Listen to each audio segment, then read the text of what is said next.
Good morning students. Class 10th में क्षितिज गद्यखंड में दूसरा पाठ बाल गोविंद भगत, जिसके लेखक हैं रामवृक्ष बेनीपुरी का हम अध्ययन कर रहे थे। आज हम इसी पाठ के आगे के अंश का अध्ययन करेंगे। जैसा कि आपने पहली वीडियो में बाल गोविंद भगत के व्यक्तित्व के बारे में समझा।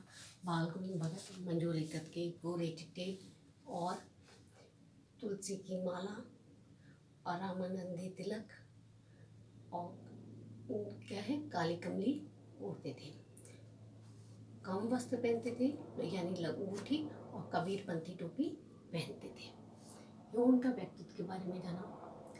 साथ साथ वे इसके आधार पर हम ये नहीं कह सकते कि बाल गोविंद भगत साधु थे। साधु के साथ वे गृहस्थी भी चलाते थे, यानी खेती बाड़ी भी करते थे और अपने जो खेत में जो कोई भी होता था वह सारा कबीर मठ में दे आते थे। कबीर को वह साहब कह के पुकारते थे और कबीर मठ में जो भी खेती में होता था उसका एक हिस्सा उनको प्रसाद के रूप में मिलता था, उसी से अपना जीवन निर्वाह करते थे। तो इसी पाठ के हम अब आगे के अंश का अध्ययन करेंगे। तो बाल गोविंद भगत कबीर को मानते थे, कबीर किसी को परेशान नहीं करते थे, कबीर के आदर्शों पे चलते थे और कबीर के लिखे दोहों को गाते थे।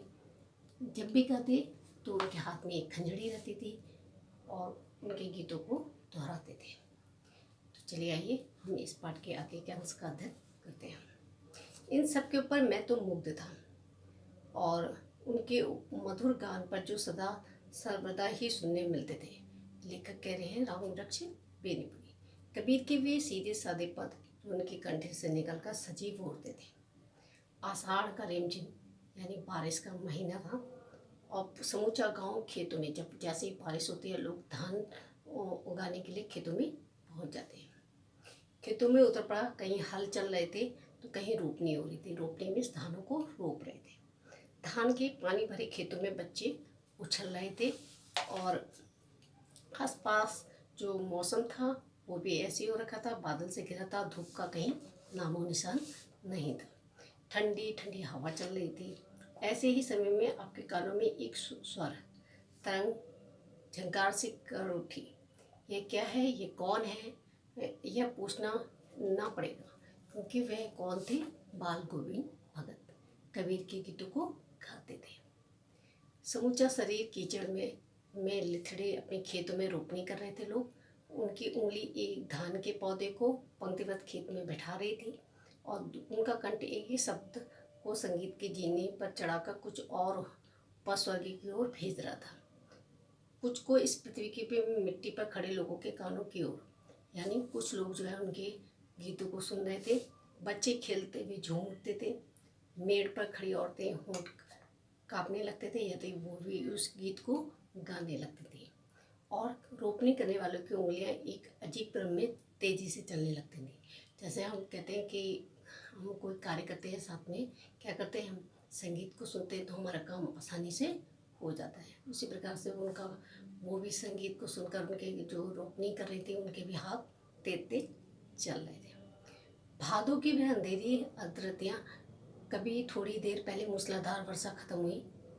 बादलों की गरज, बिजली की तड़प में आपने कुछ नहीं सुना होगा, किंतु एक झिल्ली की झंकार, दादरों के टटर बाल गोविंद भगत के संगीत को कोलाहल में डुबो नहीं सकती। यानी हम जब बारिश का महीना होता है तो कितने होते बहुत मेहनत बोल रहे होते, कैसी आवाज़ में, टटर की आवाज़ में। तो लेकिन फिर भी इतनी क्या है, झंगुर की आवाज़, मेंढकों की आवाज़ से इतना गूंज रहा है, फिर भी हम जो है बाल गोविंद भगत के जो संगीत है उनकी जो चमक थी संगीत की वो कम नहीं होती थी। उनकी खंजड़ी डिमुक डिमुक बज रही थी। खंजड़ी है आपका एक वाद्य यंत्र, जैसे हारमोनियम हो गया, तबला हो गया, इसी प्रकार से खंजड़ी क्या है, वाद्य यंत्र है। डिमुक डिमुक बज रही है और वे गा रहे हैं। गोदी में पिया हुआ चमक उठे सखियाँ, चीख उठे ना, हाँ पिया हुआ तो गोद में ही है, किंतु वे समझती हैं वे अकेली हैं। चमक उठती हैं, चीख उठती हैं। उसी भरे बादलों वाले भादों की रात में उनका यह गाना अंधेरे में अकस्मात कौन उठने वाली चौंका देता है। सारा संसार निस्तब्धता में सोया हुआ है, बाल गोविंद भगत का संगीत जाग रहा है। यानी सारे लोग क्या हैं, सो रहे हैं और बाल गोविंद भगत अपनी खंजरी से किसे गीत गा रहे हैं, किसके, कबीर के। जगा रहा है तेरी गठरी में लागा, चोर मुसाफिर जाग रहे। तो बच्चों, आज आपने बाल गोविंद भगत की इस अंश का अध्ययन किया। आशा करती हूँ कि आपको समझ में आ गया। Thank you so much.